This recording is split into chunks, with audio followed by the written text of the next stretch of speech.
I'm a farm girl, so I've always had my hands in the dirt, and I heard you start doing things that you did as a kid, so I always made mud pies. But, I was always in the garden. We had a huge garden. That's Angie Bobber. She's one of many volunteer gardeners at the community-run Green and Gold Garden at the University of Alberta Farm. The garden is nestled in a stretch of urban farmland in the heart of Edmonton, a city with over 1 million people in the greater metropolitan area. Originally from a small hamlet 2 hours east of the city, getting her hands dirty and picking some fresh tomatoes here, it makes her feel right at home.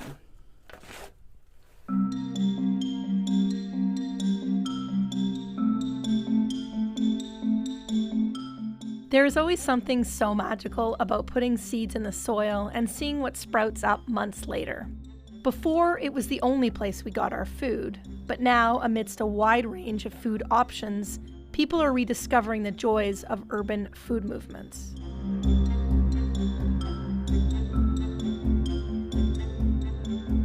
To be clear, in case anyone was wondering or maybe even worried, this podcast is not here to tell anyone how to eat or where to buy their food. Grocery stores very likely aren't going anywhere, but they also don't have to be the only place we get our food. This podcast looks broadly at alternative food movements, including but not limited to community gardens, food co-ops, urban foraging, and food forests. In this podcast, we explore gardens, seeds, foraging, food wastes, among many other things. And we're examining long-held food traditions as well as newer food solutions to examine our collective options for a growing planet. My name is Alyssa Overent, and I'm a food sociologist and avid food enthusiast looking to explore and bite into big questions about future food solutions and what they can mean for our personal, community, and social health. And I'm Sheena Rossiter. I'm a journalist, podcaster, and filmmaker. And in my work, I look at urbanism. Together, we explore sustainable food solutions from the ground up. Welcome to The Ground Up, a podcast that looks at urban food solutions. This is episode 1, Gardens.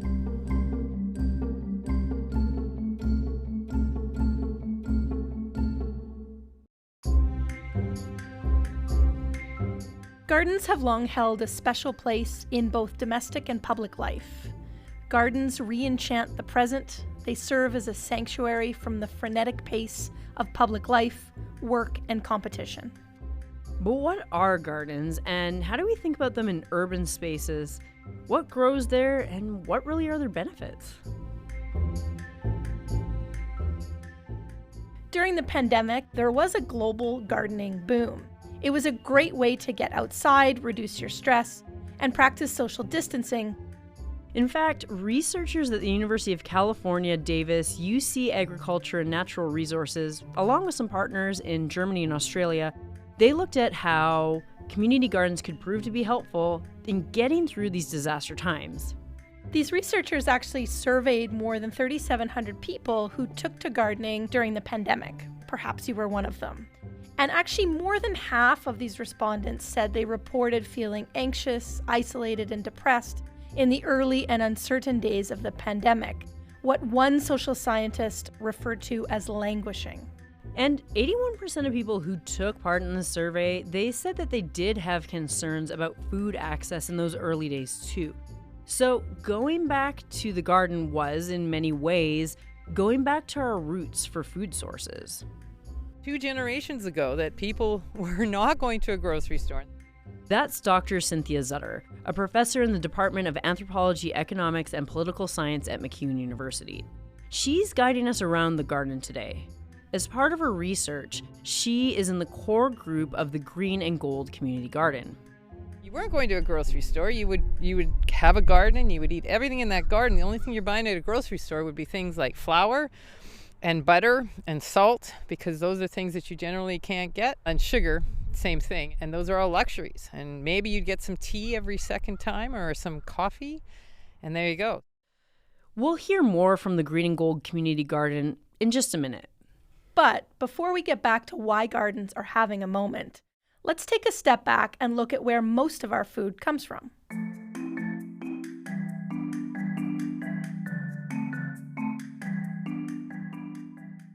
So I have a big question. Okay, so in terms of us and what our diets look like, we come from a very cold climate.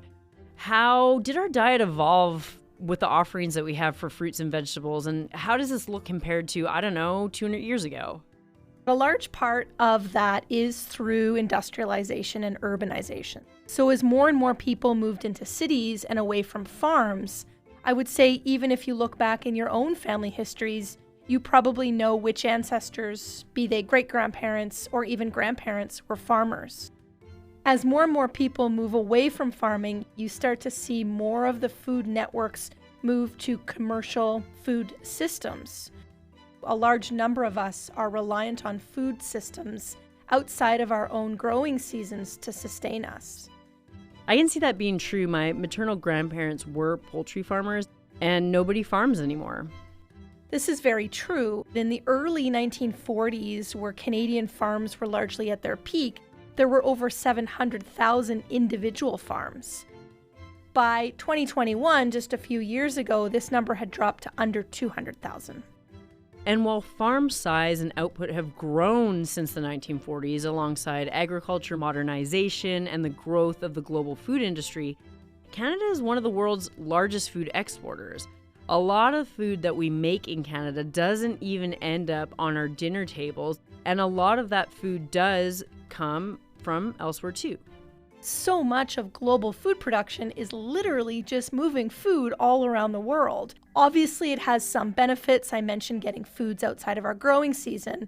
Certainly, we have a much greater variety of foods than we did in the past, but we have to know that this also comes with many drawbacks as well.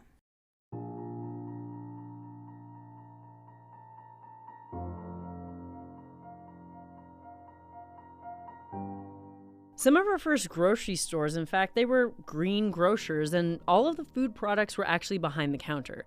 So you'd go in, give your list, and most people in those days would have a very short list because they grew the vast majority of their food at home. As people grew less food, grocery stores grew exponentially. Grocery stores are big business. If you look to some of the wealthiest Canadians, they have stronghold in food sales, including the likes of Galen Weston Jr., the owner of Loblaws and No Frills, whose net worth was something like $8.7 billion in 2023. I think many of us know all too well just how expensive grocery store food prices have become. According to a recent Canada Food Price Report from 2024, Canadian food prices increased on average just under 6% in 2023.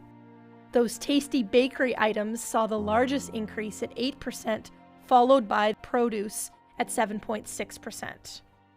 The report also notes that a family of 4 will spend $700 more than they did last year on food alone.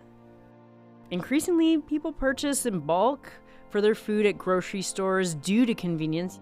It also helps add with busy schedule, ease of access, range of product, and the loss of growing and canning and cooking skills. But when we look at urban environments, and let's just take a look at this for a second, how have our food habits changed?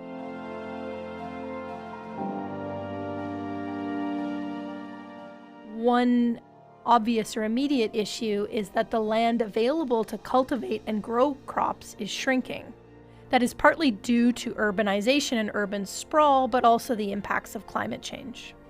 I'd also add that grocery store food production and consumption is also a major driver of food waste. And for anyone who's worked in a grocery store, you probably know that, as well as food loss, as well as global CO2 emissions. So we ask, what are the other options?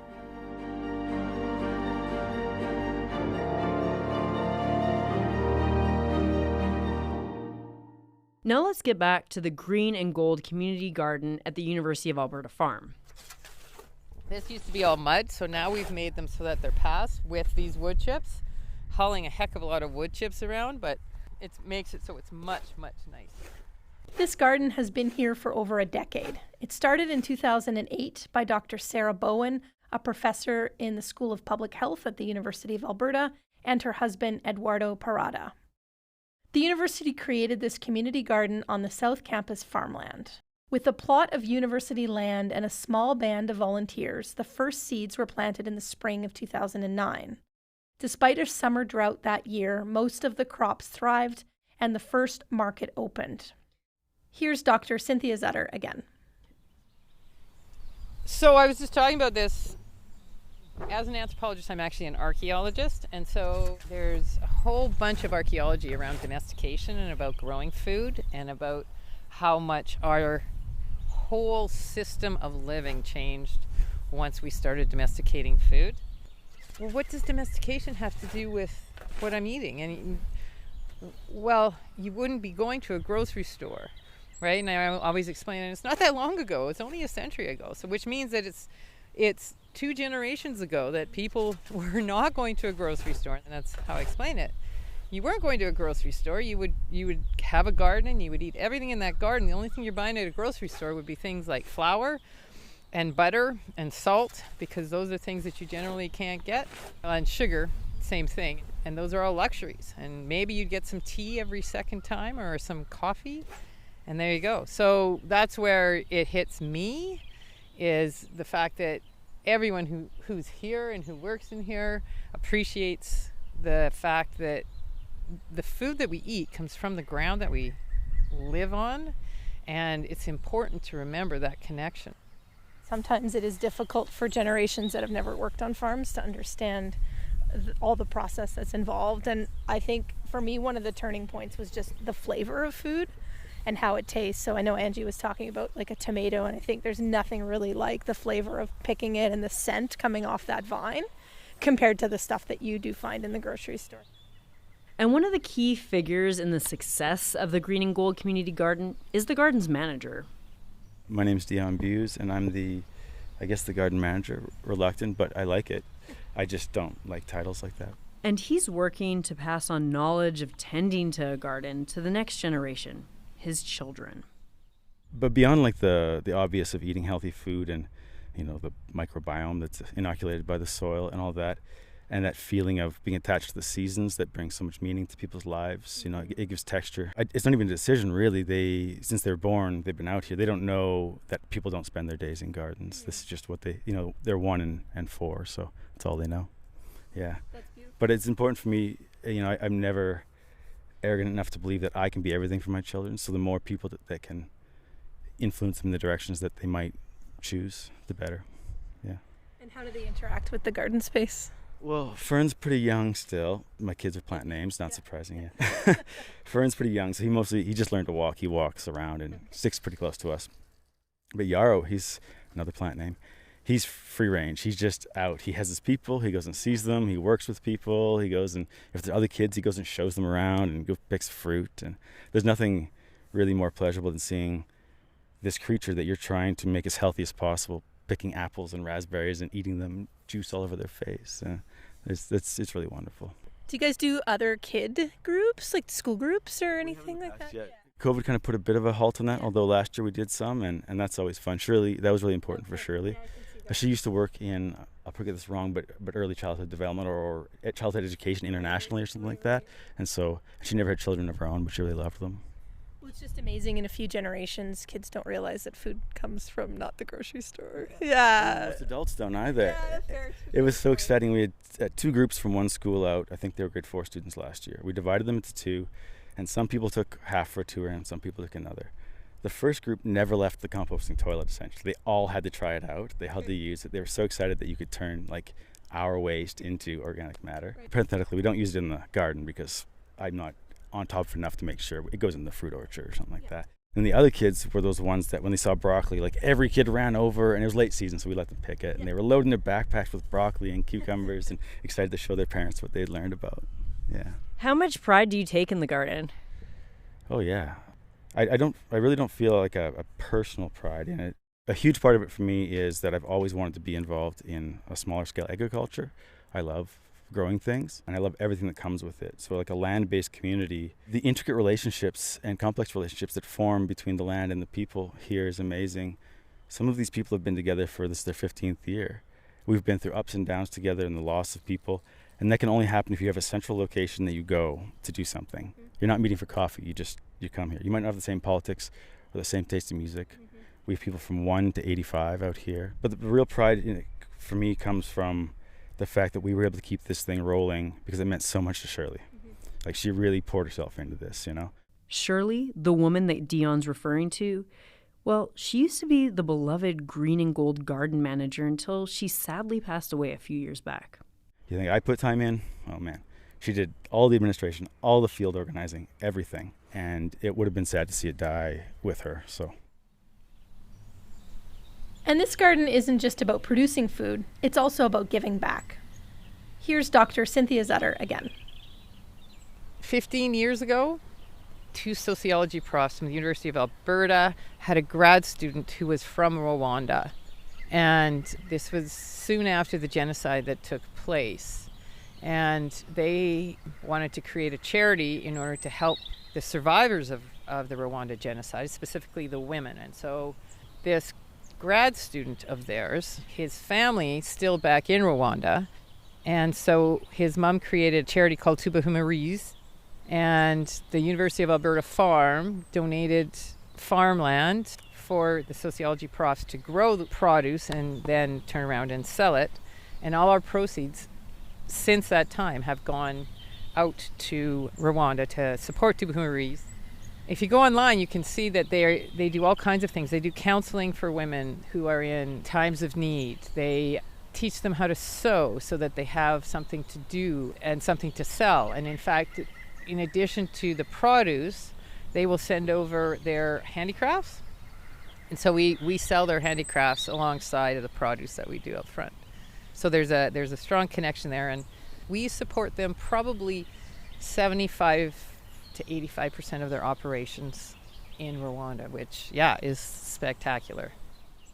To date, sales from the volunteer-run Green and Gold Community Garden have raised $500,000 for the Tuba Humarise Association.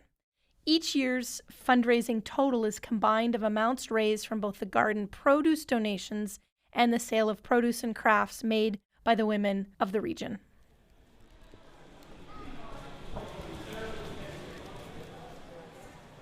On the other side of Edmonton, we now visit a garden of a very different kind. Now, we're here in the middle of what was a product of the post-war boom in North America, a shopping mall. But we're not here to go shopping in these big box stores. We're actually headed to the roof.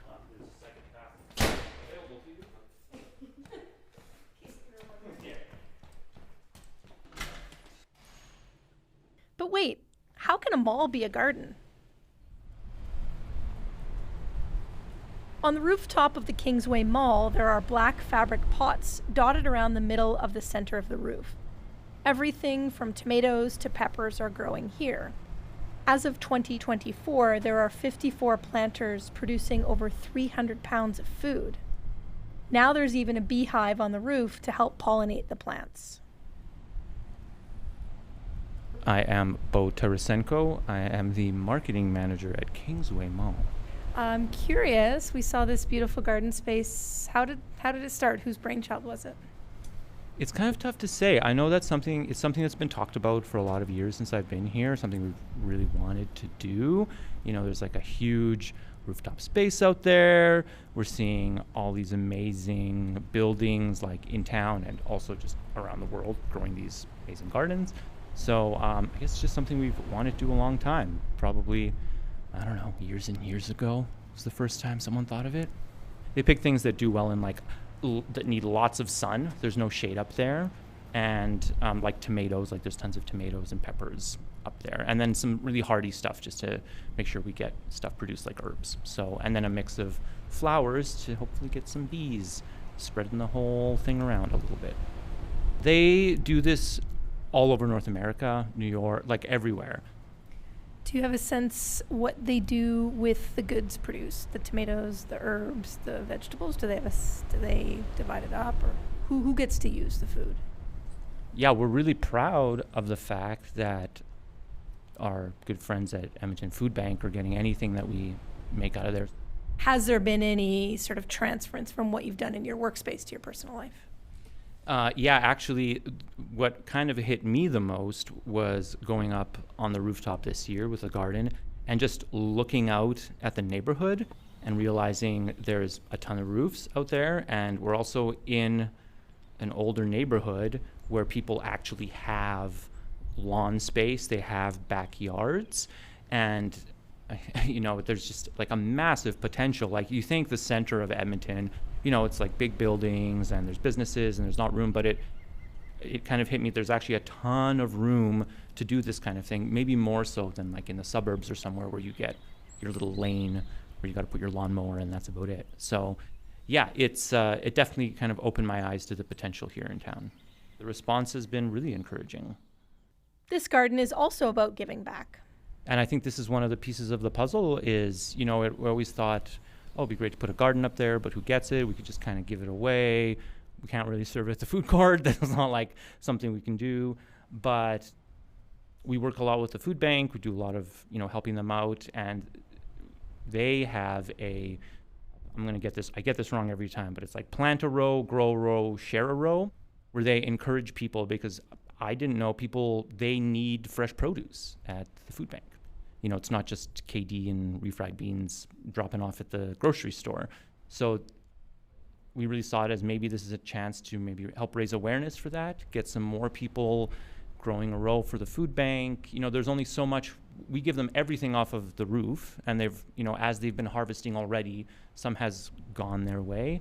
But I think really like if the city kind of came on board and everyone just helped a little bit in their gardens, then I think the food bank, because the food needs are so high, would benefit greatly.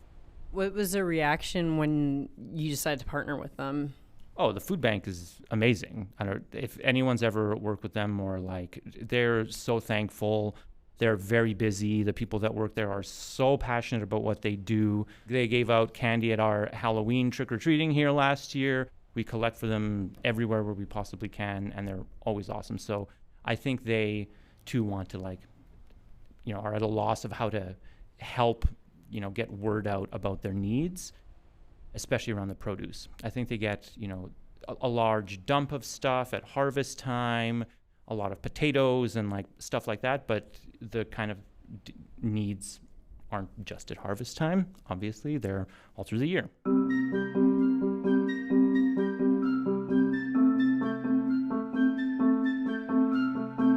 As we've heard, gardens bring communities together in more ways than one.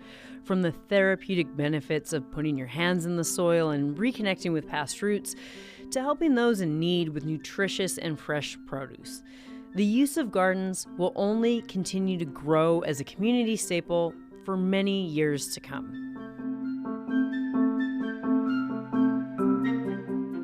Coming up this season on The Ground Up. What happens if you stop beating back nature? What happens if you could invite it in? We know that there are solutions out there in the natural world. What if we actively embrace them? We'll hear about food foraging, edible insects, and many more tasty and curious food tidbits.